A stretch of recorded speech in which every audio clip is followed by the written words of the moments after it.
Timurantasya Gnanajana Shalakaya Chakstam Nitam Yena Tasmashri Kurve Namaha. Reading from the book The Teachings of Lord Chaitanya, and again going to the chapter 24.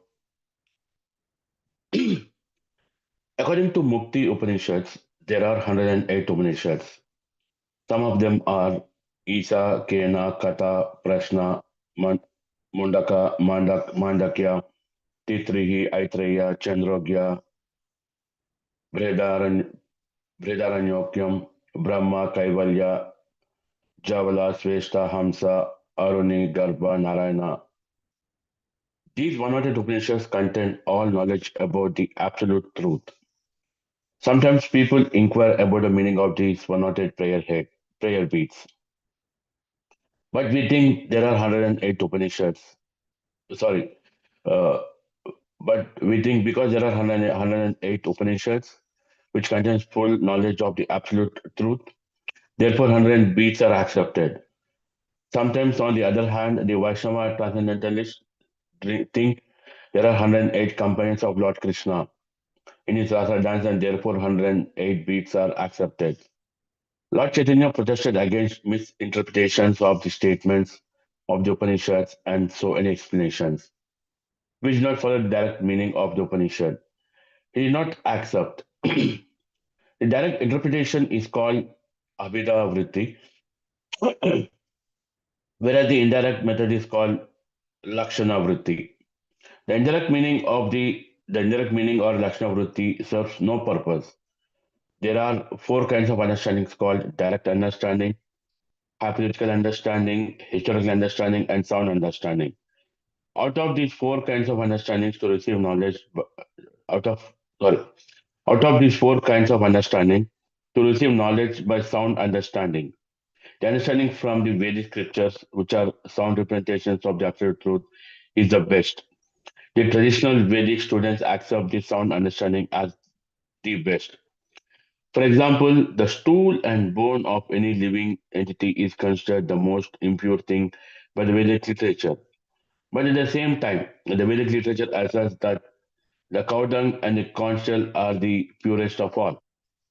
Apparently, these statements are contradictory. But because cow dung and conch shell have been called pure in Vedic literature, although they are the stool and bone of living entities, they are accepted as pure without any argument. They cannot be changed by our mundane arguments added to the statements of the Vedas. If you want to understand these statements by indirect interpretation under some hypothesis, then we challenge the evidential quality of the Vedic statement. In other words, Vedic statements cannot be accepted by our imperfect interpretation.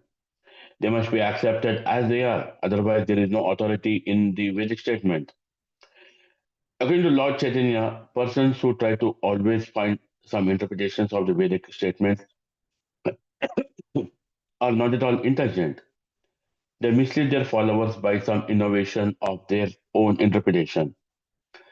In India, there is a class who are known as Arya Samaja, who say that they who say that they accept only the original Vedas and no other Vedic literature. But their purpose is only to make their own interpretation. And according to Lord Chaitanya, such interpretation is not accepted. Neither are the Vedic. Lord Chaitanya then said that the Vedic statements of the Upanishads are just like sunlight. As in the sunlight, everything is clear and very distinct. So the statements in the Vedas are distinct and clear. The Mayavadi philosophers cover the sunlight with the cloud of their misinterpretation. He then said, all Vedic statements of the Upanishads aim at the truth known as Brahman. The meaning of the word Brahman is the greatest. And when you speak of the greatest, we must immediately understand that greatest means the supreme personality of Godhead, the source of all emanations. Unless the greatest is filled with six opulences, it cannot be the greatest. Therefore, the greatest with the fullness of six opulences means the supreme personality of Godhead. In other words, the supreme Brahman is the supreme personality of Godhead. In the Bhagavad Gita, also in the 10th chapter, the Supreme Personality of Godhead Krishna is accepted as the Supreme Brahman. The conceptions of the impersonal Brahman and the localized super soul are contained within the understanding of the Supreme Personality of Godhead. Whenever we speak of the Supreme Person of Godhead, we add the word three. This means he is full with six opulences, and in other words, he is eternally a person. Otherwise, the six opulences cannot be present in fullness. Therefore, if we say that the Supreme Absolute Truth is impersonal, it means that he is not a person of this material world. To distinguish his transcendental body from the material body, some have explained him as materially impersonal. In other words, material personality has been denied and spiritual personality has been established. In the Shvetavasara Upanishad, 3rd chapter, 19th verse, it has been clearly explained that the absolute truth has no material legs and hands. But still, he has spiritual hands by which he accepts everything which we offer to him. He has no material eyes, but he has spiritual eyes by which he can see everything and anything. He has no material ears, but he can hear everything and anything. He has perfect senses, therefore he knows past, present, and future. He knows everything, but nobody can understand him. Because by material senses, he cannot be understood. He is the origin of all emanations, and therefore he is the supreme, the greatest, the personality of Godhead. There are many such Vedic hymns which definitely establish the supreme absolute truth is a person, but he is not a person of this material world. In the Hayatira Pancharatra, there is a nice verse which explains that in each and every Upanishad, the Supreme Brahman is first viewed as impersonal, but at the end, there is acceptance of the personal form of the Supreme Lord.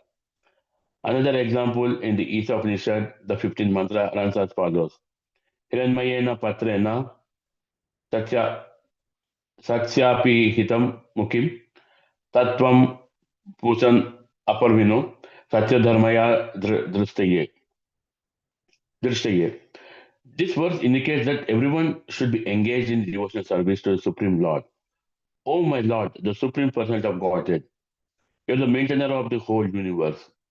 Everyone is sustained by your mercy. Therefore, devotional service unto you is the true religion of life. I therefore engage in such devotional service and I expect that you will please maintain me and ever increasingly engage me in your transcendental service. For the Supreme Personality of Godhead is the eternal form of Satchidananda, and your effulgence is spread out over the creation, just like sunshine. Where the sun disk is covered by the glaring sunshine. Similarly, your transcendental form is covered by the Brahma Jyoti. I desire to find you within the Brahma Jyoti. Therefore, please remove this glaring effulgence. I would like to stop here and just summarize. Definitely, we have to accept that Lord Krishna is the Supreme Person of Godhead. And yes, there are 108 Upanishads. Now, all these 108 Upanishads do reflect about the Supreme Person of Godhead. We have to accept the fact that these are very scriptures written way long back and they're not recently. And I believe even Chaitanya Mahaprabhu is reiterating the same point in this chapter. Like what we call in this material world, don't judge a book by its cover. So we need to go through the facts first before we actually accept or reject. But here, what happens is, since there are 108 Upanishads, there are 108 beats. Now, this is purely, I say, a false interpretation. There should be reason behind, and we have to accept that the fact. We should not question it. On the other hand, there are four types of beliefs that they were talking about, which was the direct, indirect, hypothetical, and also the sound. Definitely, yes. The fourth one is the beautiful way of understanding all the Vedas and the scriptures. All the other three are used by impersonation. Now we also see an example of the stool and the bone. Definitely, both are pure, and a cow dung is pretty much is the purest form that we all know use. It has a lot of benefits. Now here we see we see the people in these days, even we see people like Jaga and Madai, who try to be impersonalists, who try to argue their own statement. Again, going back to Bhagavad Gita, and in chapter 8, correct me if I'm wrong, even Srila Prabhupada did state that, there is no such a perfect institute in this current material world who can teach you about the Vedic scriptures, the Vedas, the Supreme Person of Godhead, and the Satchidananda Rupa. Definitely, that again, I say that I find it ISKCON about this revealing about the scriptures and following the scriptures written in the Vedas. And again, we will see the same in our Bhagavad Gita, chapter 10 as well, about the Supreme accepting the Supreme Person of Godhead.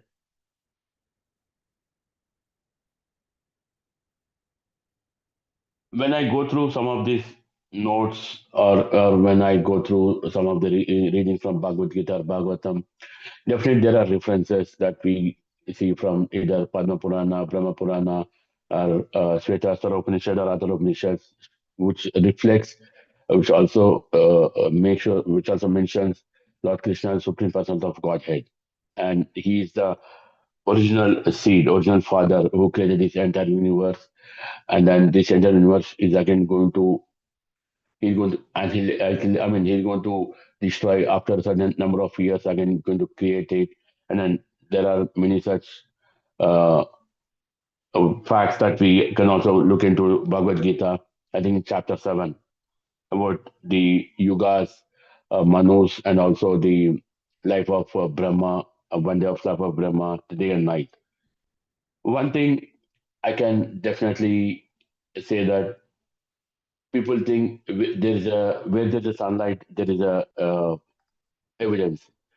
Sun rotates across the universe 24 by 7, and we see light everywhere. Some impersonalists or some people think, Prabhuji, we have night here, so there is no God here, or there is no sunlight here. No. The sunlight is getting reflected to the moon, and moon is giving us the moonlight. We still see the sunlight. We have to accept the fact that's how the entire universe has been manifested, created, and we need to see that. I think recently I was watching one video of the Sun Temple, and then somebody explaining about how the time is calculated according to the sun rays. Now, that is something a technology which was built long, long back. It was not built like, let's say, 50 or 100 years, even like some several thousand years. What people think is this all, you know, and India it was some impersonally say it's purely indirect, and from the indirect understanding say that this is not right. No, as long as he's able to understand and get himself reflected towards the actual truth as what's going on, then he should accept it as the supreme, as the evidence of the Vedas and the scriptures, and also the technology that was used way long back.